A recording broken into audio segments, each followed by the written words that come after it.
Assalamualaikum warahmatullahi wabarakatuh. Perkenalkan, nama saya Siti Nur Fajar dari Program Studi Pendidikan Islam Anak Usia Dini kelas 3A.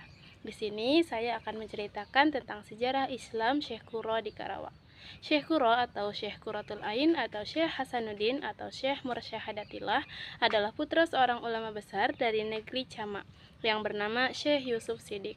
Masih ada garis keturunan dengan Syekh Jamaluddin Akbar Al-Husain serta Syekh Jalaluddin ulama besar Mekah. Waliullah Syekh Kuro yang memiliki garis keturunan Sayyidina Husain bin Sayyidina Ali radhiyallahu anhu, menantu Nabi Muhammad sallallahu alaihi wasallam, keturunan Diyah Kirana, ibu Syekh Hasanuddin atau Syekh Kuro, dan masih saudara seketurunan dengan Syekh Nurjati Cirebon dari generasi keempat Amir Abdullah Kanuddin. Syekh Kuro adalah seorang hafiz Quran dan seorang qori yang bersuara merdu. Dan itu pula sebabnya mengapa beliau lebih dikenal dengan sebutan Syekh Kuro. Syekh Kuro itu gelar yang diberikan masyarakat saat itu pada seorang ulama besar yang bernama Syekh Hasanuddin. Beliau lahir di Mekah, ayahnya bernama Syekh Yusuf Siddiq yang termasuk keturunan Nabi Shallallahu Alaihi Wasallam ke-18. Syekh Kuro seorang ulama hafiz Quran yang punya suara merdu sehingga suaranya menjadi cenderamata. Maka dia diberi gelar Syekh Qurratul Ain.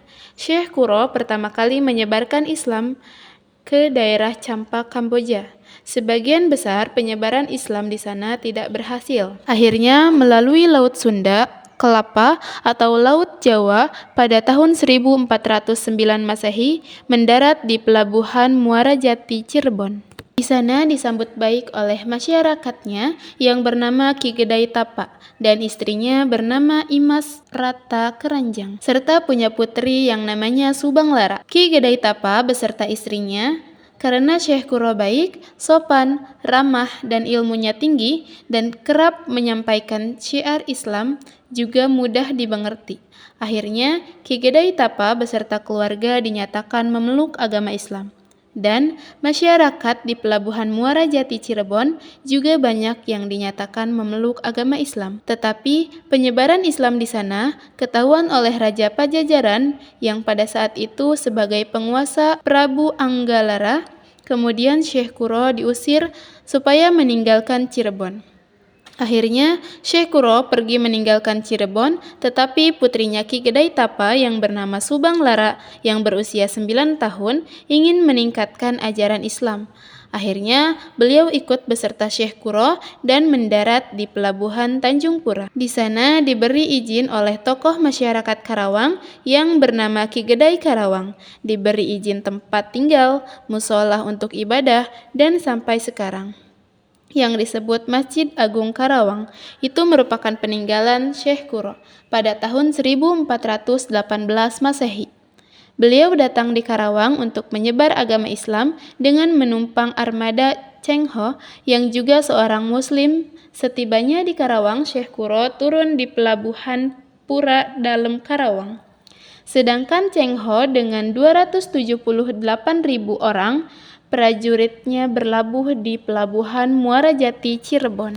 Sejarah penyebaran agama Islam di Karawang diawali dengan didirikannya Pondok Pesantren Kuro yang berarti tempat belajar Al-Quran pada tahun 1418 atau 1340 Saka. Pondok pesantren yang didirikan Syekh Kuro ini menjadi pondok pesantren pertama di tanah air, penganut mazhab Hanafi yang datang ke Karawang bersama para santrinya, yakni Syekh Abdurrahman, Syekh Maulana Maskur, dan Nyai Subang Lara, yang menyebarkan agama Islam ke seluruh bagian di Kabupaten Karawang.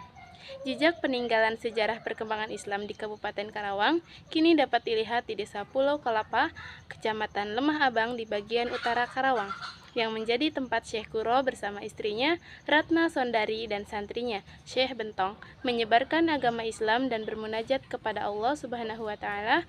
Waktu terus berlalu, dalam usianya yang sudah sangat unsur, Syekh Kuro pun meninggal dunia dan dimakamkan di Pulau Bata, Desa Pulau Kelapa, Kecamatan Lemah Abang, Karawang. Syekh Kuro berwasiat kepada santrinya, ingsun titip masjid langgar, lan fakir miskin, anak yatim duafa.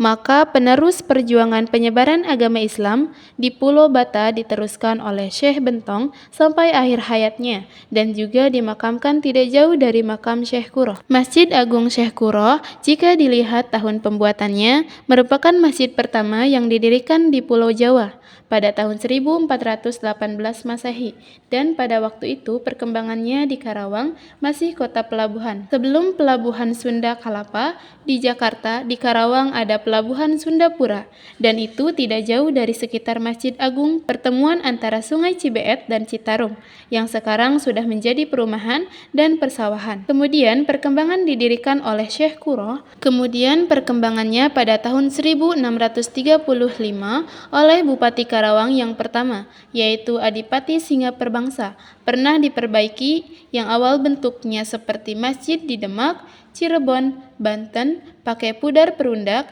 dan ketika zaman Adipati Singaperbangsa diperbaiki, diperluas yang dulunya memakai kayu dan bilik grebeg yang tebal. Dan pada tahun 1635 ada perbaikan. Kemudian pada tahun 1755 Muhammad Soleh atau dalam masjid juga pernah ada pelebaran, termasuk tempat wudhunya. Kemudian atasnya yang dulu seperti Masjid Demak diganti pakai kubah di tahun 1755.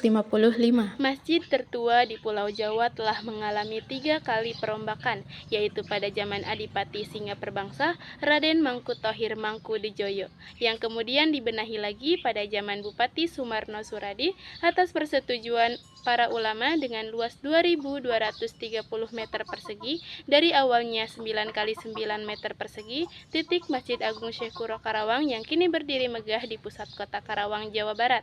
Tidak hanya menjadi kegiatan beribadah bagi warga sekitar, tetapi juga menjadi tempat wisata religi, karena diyakini oleh sebagian masyarakat jika di bagian belakang bangunan masjid terdapat makam Syekh Kuro dan Syekh Abdul Rahman serta para pengikutnya.